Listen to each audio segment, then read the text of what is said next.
திமுக கொள்கை அடிப்படையில நாங்க மதசார்பற்ற அணின்னு கட்டமைக்கிறாங்கல்ல, அதுக்கு ஒரு தொய்வு தேமுதிகவால.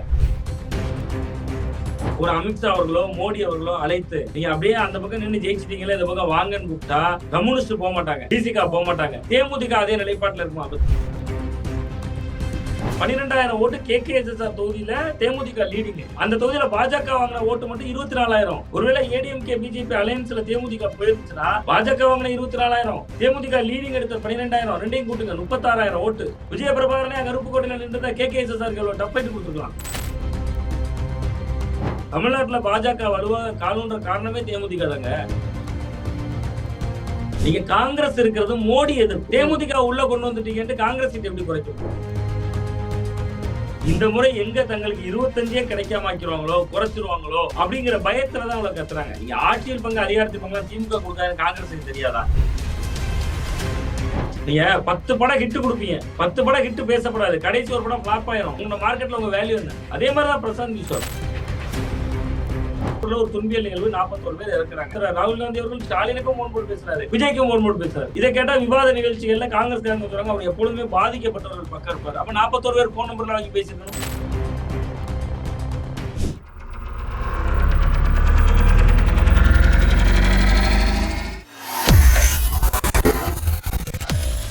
வேலை வேண்டுமா? ப்ளூ ஓஷன் இருக்கிறது.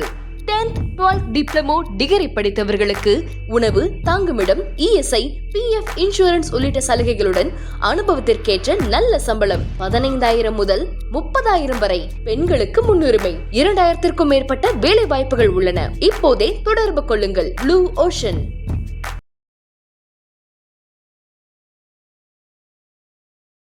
தமிழர்கள் அனைவருக்கும் அன்பு வணக்கம். இன்றைய சிறப்பு நேர்காணலில் நம்மோடு இணைந்திருக்கிறார் பத்திரிகையாளர் திரு சுவாமிநாதன் அவர்கள்.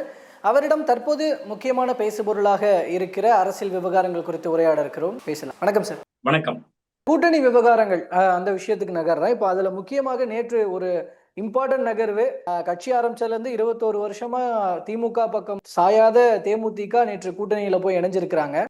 இது தேமுதிகவுக்கு திமுகவுக்கு ஆக்சுவலி பிளஸ் பாயிண்ட் தான். ஏன்னா அவங்களுக்கு ஒரு சின்ன சின்ன கட்சிகள் வந்தாலும் பிளஸ் பாயிண்ட் தான். ஆனா தேமுதிகவோட எதிர்காலத்துக்கு இது சரியான நகர்வு முடிவுன்னு பாக்குறீங்க? தேமுதிகவினுடைய எதிர்காலத்துக்கு இது பொருத்தமான முடிவுன்னு தான் நான் பாக்குறேன். நீங்க ஏடிஎம்கே அலையன்ஸ் அவங்களுக்கு இன்னொரு சாய்ஸ், பட் அதை விட தேமுதிக பாருங்களேன், தெளிவா முடிவு எடுத்திருக்காங்க. முந்தைய நாள் தான் மாநிலங்களவை தேர்தலுக்கான அறிவிப்பு வருது, அதுக்கு அடுத்த நாள் போய் கூட்டணியில் இணைறாங்க. ஏடிஎம் கிட்ட 2 MP தான் இருக்கு. ஏற்கனவே அவர் MP கொடுக்கல, எடப்பாடி பழனிசாமி அவர் கொடுக்கல. இப்ப திமுக கிட்ட 4 சீட் இருக்கு. சோ அப்ப ஏதோ ஒரு வகையில தேமுதிக ஒரு சீட்டு கன்ஃபார்மா கொடுப்பாங்க. அவங்க அதுதான் முன்னுதாரணமா பேசிட்டு இருக்காங்க. அப்ப அங்க ஒரு சீட்டு கன்ஃபார்ம் ஆயிருது. இன்னொன்னு அணி பெரிதாக இருக்கலாம். கம்யூனிஸ்ட் கட்சிகள் பழைய மக்கள் நல கூட்டணி தானே. நீங்க விஜயகாந்த் அவர்களுக்கு கட்சி தேமுதிக உள்ள போகுதுன்னா திமுக காங்கிரஸ் தவிர மீது எல்லா கட்சிகளோட அவர்கள் ஏற்கனவே இருந்தவர்கள். அவர்கள் முதல்வராகவே ஏற்றுக்கொண்டு 2014 களப்பணியாற்றவங்க. நான் சொன்னது விசிகா, கம்யூனிஸ்ட் எல்லாம் சேர்த்து சொல்றேன். தமாக மட்டும்தான் இல்ல, தமாக இந்த பக்கம் இருக்கு. அப்ப அவர்களுக்கு எல்லாமே தெரிந்த ஒரு கட்சி தான். சோ அப்ப அது மட்டும் இல்லாம ஒரு மதசார்பற்ற அணி அப்படிங்கிற ஒரு முத்திரை இருக்கு அந்த அணிக்கு. தேமுதிக இல்ல. தேமுதிக கடைசி வரைக்கும் 2 நாளைக்கு முன்னாடி வரைக்கும் ஈசா யோகா மையத்துல எல்முருகன் அவர்களோட சேர்ந்து மேடையை பகிர்ந்து கொண்டு அது ஒரு மிகப்பெரிய முரண்பாடா சுட்டி காட்டப்பட்டது. அதான் கேக்குறேன். அதுதான் சொல்ல வரேன். திமுக கொள்கை அடிப்படையில நாங்க மதசார்பற்ற அணின்னு கட்டமைக்கிறாங்கல்ல, அதுக்கு ஒரு தொய்வு வரும் தேமுதிகவால. நீங்க நான் எப்படி பேசுவோமே, நாளைக்கு எலெக்ஷன் ரிசல்ட் முடிஞ்சிருச்சு, தேர்தலாம் முடிவுகள் வந்துருச்சு, தொங்கு சட்டசபை வந்துருச்சு. அதிமுகவுக்கு ஒரு 15-20 எம்எல்ஏக்கள் தேவைப்படுது. பாஜக லீடு எடுக்கிறாங்க. பாஜக போய் அதுக்கான அட்டம் முயற்சி எல்லாம் பண்றாங்க. நான் கூட்டு வந்துறேன் 20 பேருங்கிற. தேமுதிக பிரேமலதா விஜயகாந்த் அவர்கள மத்தியில மேல இருந்து ஒரு அமித்ஷா அவர்களோ மோடி அவர்களோ அழைத்து நீங்க அப்படியே அந்த பக்கம் நின்று ஜெயிச்சிட்டீங்களே, இந்த பக்கம் வாங்கன்னு கூப்பிட்டா கம்யூனிஸ்ட் போக மாட்டாங்க, டிசிகா போக மாட்டாங்க, தேமுதிக அதே நிலைப்பாட்டுல இருக்குமா? அப்ப திமுக ஒரு சராசரி அரசியல் கட்சி. நீங்க அதுக்கு ஒரு வடிவம் கொடுத்துக்கிறீங்க. நாங்க ஒரு மதசார்பற்ற அணி, மோடி எதிர்ப்பு, பாஜக எதிர்ப்பு. தமிழ்நாட்டுல பாஜக வலுவா காலூன்ற காரணமே தேமுதிக தாங்க. சொன்னா யாரும் கேட்க மாட்டீங்க. 2014 பாராளுமன்ற தேர்தல்ல விஜயகாந்த் அவர்களை முன்னிலைப்படுத்தி தானே தமிழ்நாட்டுல பாஜக தேர்தலை சந்திச்சாங்க. போன 2014 பார்லிமெண்ட்ல நினைவுக்கும் செல்வி ஜெயலலிதா கேட்டாங்க, மோடியா லேடியான்னு கேட்டாங்க. தமிழ்நாட்டுல பாஜக 2 சீட்டு ஜெயிச்சாங்க. அந்த அணி ஒண்ணு தர்மபுரியில அன்புமணி ஜெயிச்சாரு, இங்க கன்னியாகுமரியில பொன் ராதாகிருஷ்ணன் ஜெயிச்சாரு. சோ 2 இடம் ஜெயிச்சாங்கல்ல. அப்ப அந்த தேர்தல்ல தேமுதிக வலுவாக இருந்த காலகட்டம். நீங்க யோசிச்சு பாருங்க, 2011 எதிர்கட்சி தலைவர், 2014 தேமுதிகவோட நிலைமை என்ன, எவ்வளவு வலுவா இருந்தாங்க. அதுக்கு பின்பு பாருங்க 2019 யாரு கூட கூட்டணியில் இருந்தாங்க? தேமுதிக. அப்ப அவங்களோட ஹிஸ்டரி இருக்குல்ல. நேற்று முன்தினம் வரைக்கும் நீங்க ஈசா யோகா மையத்துல சேர்ந்து இருந்த ஒரு பங்கன்ல வேலுமணி அவர்களும் எல்முருகன் அவர்களோடும் சேர்ந்து இருந்தவங்கள உங்களால் அணைத்துக் கொள்ள முடியுதுன்னா அப்படின்னா திமுக வந்து மதசார்பற்ற சார் அப்படின்னா திமுக கூட்டணியோட அந்த கொள்கையில ஓட்ட விழுந்திருக்கு அப்படின்னு பார்க்கலாமா அதை? அந்த ஓட்டை விழுந்திருக்குங்கிறத சேர்க்க வேண்டிய இடம் அதிமுக அவங்க தூங்கிட்டுல இருக்காங்க. யார் எங்க போனா என்னன்னு கேக்குறாங்க. எடப்பாடி பழனிசாமி அவர்கிட்ட நேத்து பேசுகிற பொழுது அந்த செய்தியாளர்கிட்ட கேட்கிறப்ப ஒரு கட்சியினுடைய தலைவர் முடிவெடுப்பார்ல சொல்றாரு. அவங்க அரசியல் களத்தை சரியா கையாளலங்கிறதுல இந்த பாயிண்ட் எடுத்து அதிமுக பேசியிருக்கணும். இந்த பாயிண்ட் எடுத்து இதை எடுத்து அதிமுக பேசியிருக்கணும்ல. நீங்க அவங்க 2014 பாஜக கூட்டணியில இருந்தாங்க. நீங்க 14 கூட்டணியில இருந்தது கடந்து போக முடியாது நண்பரே. நீங்க 2014 ஏன் கடந்து போக முடியாது? 2011 ஒரு எதிர்கட்சி தலைவர். நீங்க 2011 எதிர்கட்சி தலைவராக இருந்தவர் 14 கூட்டணியில போய் கைகோர்க்கிறாரு. 19 அந்த அணியோட கூட்டணி. நேற்று முன்தினம் ஈசா யோகா மையத்துல இருக்காங்க. 2 நாட்கள்ல கூட்டணிகள் மாறுது. அவங்க இந்த பக்கம் போய் நிக்கிறாங்க. ஜனவரி 9 கூட்டணியை அறிவிக்கிறேன். ஜனநாயகன் படம் ரிலீஸ் எப்படி தள்ளி போச்சு அது மாதிரி இதுவும் தள்ளி போகுது. திமுகவுக்கு நெருக்கடி. விஜயை கண்டு பயப்படுறாங்க. அதிமுக பார்த்து பயப்படல. விஜய் போன்ற புதிய சக்தி வந்திருக்கிறதுனால அவர் மைனாரிட்டி ஓட்டு எடுப்பாரா, ஹிந்து ஓட்டு எடுப்பாரா, எந்த ஜாதியினர் ஓட்டு எடுப்பாரு ஒண்ணுமே தெரியல. கணிக்க முடியல. கணிப்புகளுக்கு அப்பாற்பட்டதா இருக்கு. சார் இதுல இப்ப காங்கிரஸ் திமுக இடையிலான அந்த ஒரு பனிப்போர்ன்றது நீடிச்சுட்டே இருக்கு. இப்போ இந்த இடத்துல தேமுதிக உள்ள வந்ததை வச்சு அதை ஒரு மெயின் பாயிண்டா வச்சு இப்ப எங்களுக்கு ஆட்கள் சேர்ந்துகிட்டு இருக்கு, நீங்க கொஞ்சம் பாத்துக்கோங்க. ஏன்னா இப்போ இருக்கிற நிலைமை இருந்தா நீங்க அதிக தொகுதிகள் கேட்கறது, அங்க நம்ம பேசுறதுக்கான ஒரு ஒரு இடமாவது இருக்கும். அடுத்தடுத்து கட்சிகள் வந்துட்டு இருக்கிறாங்க. உங்களுக்கு இப்ப கிடைக்கிறதே கிடைக்காம போவதற்கான வாய்ப்பு இருக்கு. அதனால இனிமே பேசாதீங்க, கம்முனு இதோட சைலண்ட் ஆயிக்கோங்க. இந்த மாதிரியான ஒரு மெசேஜ தேமுதிகவை வைத்து திமுக காங்கிரஸ்க்கு கொடுக்குதா? இல்ல அப்படிதான் பலரும் யூகிக்கிறாங்க. நான் இதுல கொஞ்சம் முரண்படுறேன். ஏன் முரண்படுறேன்னு சொல்லிருந்தேன். நீங்க காங்கிரஸ் இருக்கிறது மோடி எதிர்ப்பு. தேமுதிக உள்ள கொண்டு வந்துட்டீங்கன்னு காங்கிரஸ் சீட் எப்படி குறைக்கும்? தேமுதிக காங்கிரஸுக்குமே பஞ்சாயத்து இருக்கு. விருதுநகர்ல என்ன சொன்னாங்க? மாணிக்கந்தாகவும் தேமுதிக இது இன்னும் கொஞ்சம் இரிட்டேட் தான் ஆகும். நீங்க இன்னும் கொஞ்சம் எல்லாம் கோவப்படுத்திருக்கீங்க காங்கிரஸ். நீங்க காங்கிரஸை கண்டிக்கல, காங்கிரஸை நேரடியா விமர்சிக்கல, பட் காங்கிரஸுக்கு எரிச்சல் ஊட்டிருக்கீங்கிறேன். இதுல இன்னும் சொல்ல விஜய பிரபாகரனுக்கு இப்ப ராஜ்யசபா எம்பி சீட் கொடுத்தாங்க அப்படின்னா இன்னமும் மோதல் போக்கு அதிகமா தான் ஆகும். மோதல் அதிகமாக ஒன்று. இன்னொன்று உங்களுக்கு நினைவுல இருக்கலாம், விஜய பிரபாகரன் ரொம்ப அரிதாதான் பேசுவார் அரசியல். அவர் அரிதா பேசின ஒரு அரசியல் என்ன தெரியுமா? விஜய்க்கு எச்சரிச்சார், காங்கிரஸை நம்பாதீங்கன்னு. ஞாபகம் இருக்கும் உங்களுக்கு? காங்கிரஸை நம்பிடாதீங்கன்னு விஜய்க்கு எச்சரித்தார். நீங்க விருதுநகர் மாவட்டத்துல நாளைக்கு தொகுதி வாங்குறீங்க. விருதுநகர் மாவட்டத்துல தொகுதி வாங்கிட்டீங்க. ஏன்னா தேமுதிக அங்கதான் நல்லா பிளே பண்ணிருக்காங்க. நீங்க நல்ல ரோல் பண்ணிருக்கீங்க, நல்ல கடுமையான ஓட்டு வாங்கிருக்கீங்க. நீங்க சட்டமன்ற தொகுதி வரையா பிரிச்சு பாருங்களேன். அருப்புக்கோட்டை சட்டமன்ற தொகுதி யார் தொகுதி தெரியுமா? KKSSR தொகுதி. சீனியர் அமைச்சர் 25 லட்சம் மக்களுக்கு பட்டா கொடுத்தவர் முதல்வர் சொன்னார். அப்படிப்பட்ட KKSSR தொகுதியில 12,000 ஓட்டு தேமுதிக லீடிங். நம்ம திமுகவுக்கு லாபம் என்ன லாபம்னு சொல்றேன்னா, 12,000 ஓட்டு KKSSR தொகுதியில தேமுதிக லீடிங். அந்த தொகுதியில பாஜக வாங்கின ஓட்டு மட்டும் 24,000. ஒருவேளை ADMK BJP அலையன்ஸ்ல தேமுதிக போயிருந்துச்சுன்னா பாஜக வாங்கின 24,000, தேமுதிக லீடிங் எடுத்த 12,000, ரெண்டையும் கூட்டுங்க 36,000 ஓட்டு. விஜய பிரபாகரனே அங்க அருப்புக்கோட்டையில நின்று KKSSR டஃப் ஃபைட் கொடுத்துருக்கலாம். திணறடிச்சிருப்பாங்க. உள்ளூர்லயே அமைச்சரை முடக்கிருப்பாங்க. திமுகவுக்கு இதுல லாபம் இருக்கு. இதெல்லாம் யோசிச்சுதான் விருதுநகருக்கு தேவை. சேலத்துல பாருங்க 11 தொகுதி 2021 11 தொகுதியில 10 தொகுதி ஜெயிச்சிட்டாங்க அதிமுக. பாமக அலையன்ஸ் ஜெல் ஆகுது. சோ அதே மாதிரி தர்மபுரியில போட்டிட்டு 5 தொகுதியிலேயே வெற்றி ADMK BJP. சோ அந்த எல்லாம் ஜெல் ஆகுறதுனால உங்களுக்கு தேமுதிக தேவை. இப்ப நீங்க கேட்டதை போல நாளைக்கு விருதுநகர் மாவட்டத்துல ஒரு தொகுதியை வாங்கிட்டார். தேமுதிகவுக்கு ஒரு தொகுதி கொடுத்துட்டாங்க. KKSSRக்கு ஒரு தொகுதி. திருச்சுழி இவர்தான் தங்கம் தென்னரசு. அவருக்கு எதிர்க்க ஆளே இல்ல, ரொம்ப வலுவா இருக்காரு. மிச்சம் இருக்கக்கூடிய தொகுதிகள்ல ஒரு தொகுதியை வாங்கிட்டாரு. 7 தொகுதி நினைக்கிறேன் விருதுநகர் மாவட்டத்துல. ஏதோ ஒரு தொகுதியை வாங்கிட்டாரு. மாணிக்கந்தாவூர் தேமுதிகவுக்கு வேலை பார்ப்பாரா? ஆனா தேமுதிக தான் மாணிக்கந்தாவூருக்கு வேலை பார்க்குமா? சரி, 2 பேரும் சேர்ந்து திமுகவுக்கு வேலை பார்ப்பாங்களா? மாணிக்கந்தாவூருக்கு திமுகவுக்கு ரிலேஷன்ஷிப் சரியாயிருச்சா? ஏகப்பட்ட சிக்கல்கள் இருக்கு. இப்ப அணிகள் ஒரு பிரசப்ஷனா மக்கள் மத்தியில அங்க பாருங்க வலுவான கூட்டணி. ஏற்கனவே அது வலுவான கூட்டணி தானே. அங்க புதிய கட்சிகளுக்கு தேவை என்ன இருக்கு? ஆனா திமுகவுக்கு தேவை ஏற்படுவதற்கு காரணமே விஜய் தான். இல்ல இப்ப இதுல திமுக காங்கிரஸ்க்கு இடையிலான இந்த நகர்வுகள்ன்றது இப்போ திரும்ப அந்த 22 23 வாக்குல அந்த தொகுதி பங்கீடுகள் தொடர்பான பேச்சுவார்த்தைகள் ஆரம்பிக்கட்டும், அதுல என்ன சொல்றாங்க அப்படிங்கிறதுனால ஒரு சின்ன சைலன்ஸ் இப்போ காங்கிரஸ் பக்கம் நிலவுதுன்னு புரிஞ்சுக்க முடியுது. ஆனா இருந்தாலும் உள்ளுக்குள்ள காங்கிரஸ் என்ன மென்டாலிட்டியோட இருக்கிறாங்க, மாணிக்கம் தாக்கூர் என்ன பிளானோட இதுல என்ன பிளான்ல இருக்காரு, உச்சபட்சமா ராகுல் என்ன பிளான்ல இருக்காரு? ஏன்னா அவர் இதுல ஒண்ணுமே பேசல, சைலண்டா இருக்காரு. எல்லாரையும் அப்ப அவரே பேச வச்சுட்டு பேசுங்க, கேளுங்க, இந்த டைம் தான் நம்ம கேட்க வேண்டிய சிச்சுவேஷன் அப்படிங்கிற மென்டாலிட்டியில தான் ராகுல் இருக்கிறாருன்னு பார்க்க முடியுது. சோனியா காந்தி அவர்களும் எதுவும் பேசல. சரி, இந்த இவ்வளவு தூரம் வந்துருச்சு, நம்மளால இன்டர் பண்ணி ஏதாவது பேசி விடுவோம் அப்படின்னு அவங்களும் எதுவும் பேசல. எப்படிதான் இதை புரிஞ்சுக்கிறது? நீங்க கேட்டதே போல இப்ப காங்கிரஸ் கட்சியை பொறுத்த வரைக்கும் எதுவும் பேசவே இல்லை. பட் என்னன்னா 2011 63 சீட்டு நிக்கிறாங்க. 2016 41 சீட் நிக்கிறாங்க.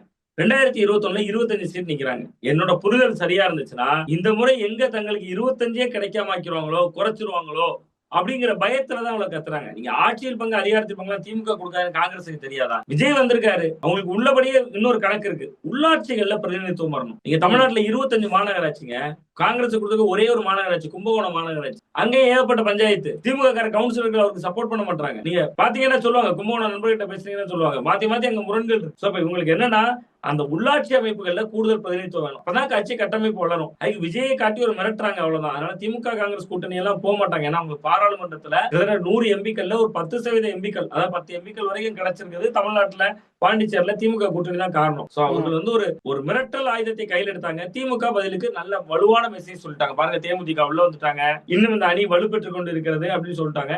பட் திமுகவுக்கும் நெருக்கடி தான். நீங்க தேமுதிக இப்ப ஒரு 6 சீட்டு கொடுத்தீங்கன்னு வச்சுங்களேன், இவ்வளவு நாள் லாயலா இருக்கக்கூடிய மதிமுக 6 சீட்டு போன தேர்தலில் கொடுத்தீங்க. எம்பி சீட் அவர் கொடுக்கல வைகோவுக்கு. நான் சொல்றது ரீட்டைன் பண்ணல எம்பி சீட்டை. விசிக 6 சீட்ல போன தடவை அடக்கிட்டீங்க, கம்யூனிஸ்ட் கட்சியில் அடக்கிட்டீங்க. இப்ப காங்கிரஸ் கத்திட்டு இருக்காங்க. காங்கிரஸ் கத்துறதுனால மத்த கட்சிகள் அமைதியா இருக்காங்க. ஏன் தெரியுமா? பக்கத்துல வரைக்கும் பாயசம் வருது, நம்ம இன்னைக்கு ஊத்தாமலா போயிருவாங்க, நமக்கு இடம் வரும்போது நேரம் வரும்போது நம்மளும் குரல் இருப்போம் கத்துறாங்க, கத்தாம இருக்காங்க. அதனால திமுகவுக்கு 22ஆம் தேதிக்கு பின்பு நெருக்கடி ஆரம்பிக்கும். அந்த நெருக்கடி வந்து எனக்கு தெரிஞ்சு திமுக காங்கிரஸ் கூட்டணி உடையாது. ஏன்னா விஜய் வந்து ஒரு தனித்துதான் இருக்க முடியும், வேற வழி இல்ல. அவர் தன்னுடைய ஓட்டு பலத்தை காட்டுவார், அதெல்லாம் நம்ம பார்ப்போம். பட் வந்து திமுக காங்கிரஸ் கூட்டணி தான் தொடரும். காங்கிரசுக்கு ஒரு கூடுதலாக ஒரு 3 தொகுதி முதல் 5 தொகுதி வரை கொடுக்க வேண்டிய நெருக்கடியில தான் திமுக இருக்கும் தான் நம்ம. காங்கிரஸ் திமுக கூட்டணி உடையாது, அது வந்து புரிஞ்சுக்கவும் முடியுது. பட் அதே நேரம் ஒரு சில சாத்தியக்கூறுகள் இருக்குன்னு அந்த புள்ளியில இருந்து ஒரு சில தகவல் சொல்றாங்க. இப்ப டெல்லியில இருந்து ஒரு தகவல் என்ன வருதுன்னா, இப்ப இதுல பிகே உள்ள போந்து வேலை பார்த்திருக்கிறாரு. அவர் வந்து ராகுல் கிட்ட ஒரு அதாவது முதல்வர் மு.க. ஸ்டாலின் மீதான ஒரு வெறுப்புணர்வை ஏற்படுத்தி இருக்கிறாரு. இதுல வந்து மாற்றா வந்து விஜய் கூட இருந்தா என்ன மாதிரியான பிளஸ் பாயிண்ட்ஸ் இருக்கும் இப்படிங்கறதெல்லாம் பிகே உட்பட, இப்போ இங்க மாணிக்கம் தாக்கூரா இருக்கட்டும், KC வேணுகோபாலா இருக்கட்டும், பிரவீன் சக்கரவர்த்தியா இருக்கட்டும், எல்லாருமே வந்து சொல்லி புரிய வச்சிருக்கிறாங்க. ஏன்னா இதனாலதான் ராகுலினுடைய அமைதிக்கு காரணம் இதுவும் கூட. மோரோவர் வந்து இப்போ இந்தியா கூட்டணியினுடைய தலைவராக ஸ்டாலினை வந்து முன்னிறுத்தணும்னு காங்கிரஸ்குள்ள இருக்கிறவங்க இப்போ மகாராஷ்டிரால உத்தவ் தாக்கரே இந்த மாதிரி எல்லாரும் பேச ஆரம்பிச்சிருக்கிறாங்கன்றது இன்னும் முதல்வர் மீதான கோபத்தை தான் ராகுலுக்கு ஏற்படுத்தி இருக்கு. இன்னும் சொல்ல போனா இவ்வளவு பிரச்சனைகள் நடக்குது. கடந்த ஒரு முக்கியமான இந்த நகர்வுகள் நடக்கிற காலகட்டத்துல ஒரு போன்ல கூட ராகுலும் ஸ்டாலினும் பேசிக்கவே இல்லை. ராகுல் இப்படி மைண்ட் செட்ல இருக்கிறதுக்கு காரணம் அவரு ஆல்டர்னேட்டிவ் அவர் யோசிச்சுட்டு இருக்கிறாரு விஜயை நோக்கி அப்படிங்கிற மாதிரியான தகவல்கள்லாம் சொல்றாங்க. இது நடக்காது அப்படின்னு புறந்தள்ளிட முடியுமா? முடியாது இல்ல. இந்த தேர்தலை பொறுத்தவரை திமுக காங்கிரஸ் கூட்டணி உறவு தொடரும், அப்படிதான் என்னுடைய நம்பிக்கை. பட் நீங்க சொல்வதை போல அவங்க விஜயை முன்னிலைப்படுத்தி தங்களோட பேர வலிமையை கூட்டுறாங்க. நீங்க பிரசாந்த் கிஷோரை குறிப்பிட்டீங்க, அவர் வந்து பேசுறாரு செய்யறாரு. பீகார்ல அவர் எவ்வளவு ஓட்டு எடுத்தார்? கள அரசியல் என்பது என்ன? நீங்க களத்துல போய் சந்திச்சீங்க, தேர்தலை சந்திச்சீங்க. பீகார்ல பிரசாந்த் கிஷோரோட ரோல் என்னவா இருக்கு? எத்தனை தொகுதி ஜெயிச்சாங்க? டெபாசிட் தான் பறி போனது. 2% முதல் 3% தான் ஓட்ட தாக்கத்தை ஏற்படுத்தும். ஒரு அரசியல் கட்சி தலைவரா அவர் ஒரு தோல்வியாளர் தான். பட் வியூக வகுப்பாளரா நம்ம கொஞ்சம் இந்த சைட் பார்க்கணும். இல்ல, அதுதான் சொல்றேன். அவருடைய தோல்வி மாடல் தானே கடைசி பேசப்படும். நீங்க 10 கட்சியை ஜெயிக்க வச்சிருக்கலாம், 10 மாநில முதல்வர்களை நீங்க நியமிச்சிருக்கலாம். நீங்க என்னவா நின்னீங்க கடைசியா? நீங்க 10 படம் ஹிட் கொடுப்பீங்க, 10 படம் ஹிட் பேசப்படாது, கடைசி ஒரு படம் ஃபிளாப் ஆயிரும். உங்களோட மார்க்கெட்ல உங்க வேல்யூ என்ன? அந்த ஹீரோட வேல்யூ என்ன? லாஸ்ட் ஃபிளாப் படம், கடைசி படம் தோல்வி, அதுல இருந்தா சம்பளம் பிக்ஸ் செய்யப்படும். அதே மாதிரிதான் பிரசாந்த் கிஷோர் எல்லாம் வந்து நம்பிக்கொண்டு ராகுல் அந்த முடிவெடுப்பாருன்னு எனக்கு நம்பிக்கை இல்லை. இன்னொன்னு பிரவீன் சக்கரவர்த்தி நான் அடிச்சு சொல்றேன். கடைக்கோடி மாவட்டம் கன்னியாகுமரியில காங்கிரஸுக்கு 3 எம்எல்ஏக்கள் இருக்காங்க, ஒரு எம்பி இருக்காங்க, வலுவான மாவட்டம். அந்த பகுதியில வந்து பிரவீன் சக்கரவர்த்தி வந்து ஒரு டீ கடையில டீ குடிச்சா 4 பேர் கூட இவர்தான் பிரவீன் சக்கரவர்த்தி அடையாளம் தெரியாது. ஒரு அந்த அளவுக்கு அவங்க வந்து ஒரு தேர்தல் வியூக வகுப்பாளரா ஒருவேளை இருக்கலாம், ராகுல் காந்திக்கு நெருக்கமானவர்களா இருக்கலாம். அந்த பேச்செல்லாம் ராகுல் கேட்டுக்கொண்டு உடனடியாக ராகுலுக்கு உள்ளபடியே 2 பேருக்கிட்டே இணக்கமா போகணும்னு நினைக்கிறாரு. நீங்க ஒண்ணுல பாலுக்கு காவல் இருக்கணும் அல்லது பூனைக்கு காவல் இருக்கணும். நான் பாலும் பாத்துக்கிடுவேன் பூனையும் பாத்துக்கிடுவேன்னா இருக்க முடியாது. அதுக்கு உதாரணம் உங்களுக்கு கரூர் சம்பவத்திலே பாத்துட்டீங்க. கரூர்ல ஒரு துன்பியல் நிகழ்வு 41 பேர் இறக்குறாங்க. ராகுல் காந்தி அவர்கள் ஸ்டாலினுக்கும் போன் போட்டு பேசுறாரு, விஜய்க்கும் போன் போட்டு பேசுறாரு. இதை கேட்டா விவாத நிகழ்ச்சிகள்ல காங்கிரஸ்காரங்க சொல்றாங்க அவர் எப்பொழுதுமே பாதிக்கப்பட்டவர்கள் பக்கம் இருப்பாரு. அப்ப 41 பேர் போன் நம்பர்ல வாங்கி பேசிருக்கணும். நீங்க பாதிக்கப்பட்டவர்கள் பக்கம் நீங்க என்ன செத்து போன 41 குடும்பத்திலையும் தானே பேசிருக்கணும். நீங்க திமுக என்ன சொல்லுது? விஜய் சரியான நேரத்துக்கு வரலங்குது. விஜய் என்ன சொல்றாரு? தமிழ்நாடு காவல்துறை சரியான பாதுகாப்பு தரலங்க. நீங்க ரெண்டையும் பொருத்தி பாருங்க. நீங்க விஜய் வெர்சஸ் ஸ்டாலின்ங்கிறது நமக்கு, நீங்க விஜய் வெர்சஸ் ஸ்டாலின்ங்கிறது தமிழ்நாட்டு மக்களுக்கு.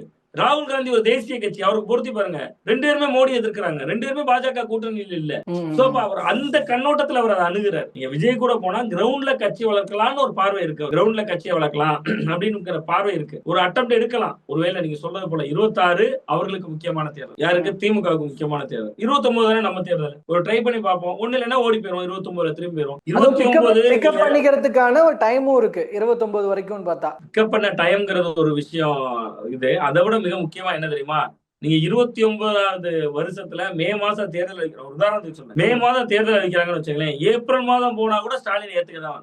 அவருக்கு என்ன நெருக்கடின்னு பாருங்க. யார பிரதமர்னு சொல்லுவார்? எடப்பாடி பழனிசாமி 2024 யார பிரதமர்னு சொன்னாரு? அவரு மோடி கூட இல்ல, ஸ்டாலின் கூட, இவரு கூட இல்ல, ராகுல் காந்தி கூட இல்ல. யார பிரதமர்னு சொன்னாரு? அவர் பாட்டுக்கு ஒரு தேர்தலை சந்திச்சாரு. திமுகவோட நிலைமை என்ன ஆகும்? 2029 காங்கிரஸ் இல்லன்னு வச்சுக்கோங்க, விஜய் கூட போயிட்டாங்க, 26ல இருந்தே கண்டினியூ ஆயிட்டாங்க. நீங்க காங்கிரஸ் தேவையில்லைன்னு திமுக காரங்க பேசுறாங்கல்ல. 29 பாராளுமன்ற தேர்தல நீங்க மோடியே திட்டுவீங்க, இந்தியா கூட்டணியிலே இல்ல, திட்டி பாருங்களேன். இந்தியா கூட்டணியின் அங்கமாக இருப்பதனாலதான் இத்தனை கட்சிகள் கூட நிக்குது. நீங்க விஜய் மோடியை திட்டலங்கிறீங்க. பாராளுமன்றத்துல மக்களவையில 22 எம்பி திமுகவுக்கு, மாநிலங்களவையில 10க்கு மேல எம்பி, ஒரு மாநிலத்துல ஆட்சி, இந்தியா முழுவதும் இருக்கக்கூடிய இந்தியா கூட்டணிக்கு ஒரு அங்கம். இது எல்லாம் இருக்கக்கூடிய ஸ்டாலின் மோடியை திட்டுவாரு. நீங்க புதுசா ஒரு ஜனநாயகன் படமே ரிலீஸ் ஆகாம இருக்கு, சிபிஐ என்கொயரியில இருக்காரு. நீங்க விஜய் இந்த ஒரு படத்துல எங்க ஆளு பெரிய ரவுடி, பெரிய ஆளு தெரியுமான்னு கூப்பிட்டு வருவான். கடைசி வடிவேல் ஒரு வயதானவரை கூட்டத்தை நிறுத்துவான். கடைசி அவர் உதாசீனப்படுத்தப்படுவார். அது மாதிரி விஜயை கூப்பிடுறீங்க. அதனால களம் திமுகவுக்கு சாதகமாக இருக்கு இந்த நொடி வரையும், அதுல சந்தேகமே இல்லை. அது எதிர்கட்சி ஓட்டுகள் சிதறடிக்கப்படுது, அதுதான் அதுக்கு காரணமா இருக்கு. சோ காங்கிரஸுக்கு இதை அனலைஸ் பண்ணிருப்பாங்க. அதனால இந்த அலையன்ஸ் விட்டு உங்க போறதுக்கான வாய்ப்பு மிக குறைவு தான். நிறைவாக ஒரே ஒரு விஷயத்தோட முடிக்கலாம்னு நினைக்கிறேன். விஜயோட என்ஆர் காங்கிரஸ் கூட்டணி சேருவதற்கான வாய்ப்பு இருக்கிறது, உள்ளுக்குள்ள பேச்சுக்கள் நடந்திருக்கிறது, ஓகேன்ற மாதிரி சொல்லியிருக்கிறாங்கன்னு தகவல்லாம் நேற்று முந்தானத்துல வந்துட்டு இருக்கு இல்லையா? அதுக்கு வாய்ப்பு இருக்கா தமிழ்நாட்டுல என்ஆர் காங்கிரஸ் விஜயோடு கூட்டணி அமைப்பதற்கு? பாண்டிச்சேரியை பொறுத்த வரைக்கும் அங்க அண்மையில லாட்டரி அதிபர் அந்த மார்டின் அவர்கள் ஒரு கட்சியை தொடங்கி இருந்தார், நீங்க பாத்திருப்பீங்க. அந்த கட்சியை தொடங்கி இருக்கிறதே பாஜகவினுடைய தூண்டுதல் தான். சிறுபான்மையினர் ஓட்டுகள் ஒன்று உடையும், இன்னொன்று அவர் கொஞ்சம் கணிசமான சட்டம், அவருக்கு பின்னாடி இப்ப 3 சுயேட்சை எம்எல்ஏக்களே இருக்காங்க. அவரை கூட்டணியில் சேர்த்துக்கொண்டு பாஜக என்ன நினைக்குதுன்னா, என்ஆர் காங்கிரஸ், பாஜக, அந்த மார்டின் அவர்களுடைய கட்சி, இந்த 3 கட்சியும் சேர்ந்து தேர்தலை சந்திப்போம். அவங்களுடைய வியூகம் சொல்றேன், 3 கட்சிகளும் சேர்ந்து தேர்தலை சந்திப்போம். இதுல மார்டின் கட்சி கணிசமான சட்டமன்ற உறுப்பினர்களை பெற்றுவிட்டா, பாஜகவும் மார்டின் கட்சியும் சேர்ந்து என்ஆர் காங்கிரஸ் ரங்கசாமி அவர்களுக்கு முதல்வரை கொடுக்காமல் பாஜகவிலிருந்து ஒரு முதல்வர் வரணும்னு கணக்கு போடுறாங்க. இந்த இடம் என்ஆர் காங்கிரஸ் சுதாகரித்துக் கொண்டார்கள். அவர்கள் விஜயோடு சேர்ந்தா நல்லா இருக்குமே அப்படிங்கக்கூடிய ஒரு எண்ண ஓட்டத்திலும் இருக்காங்க. சோ அது பாஜக எத்தனை தொகுதிகளை கேட்கிறதுங்கிறதுக்கு பின்னாடிதான் அந்த கூட்டணி உடையுமா இருக்குமா என்பது நமக்கு தெரிய வரும். அதுவரையிலுமே இப்போது இருக்கிற கூட்டணி தான் தொடரும். ஏன்னா மத்தியில் பாஜக வலுவான அதிகாரத்தோடு இருக்கிறதுனால என்ஆர் காங்கிரஸ் எல்லாம் டக்குன்னு முடித்து கொண்டு போக மாட்டாங்க. அது ஒரு சுமூகமான உறவாக தான் போகும். அந்த சீட் பேரத்தை பொறுத்து தான் அது உடைபடுமா இருக்குமா என்பது தெரிய வரும். ஓகே, பொறுத்திருந்து பார்ப்போம் என்ன நடக்க போகுது அப்படிங்கறத. பல்வேறு அரசியல் நிகழ்வுகள் தொடர்பான உங்களோட பார்வைகளை, கருத்துக்களை பகிர்ந்து கொண்டமைக்கு ரொம்ப நன்றிங்க சார். ரொம்ப நன்றி.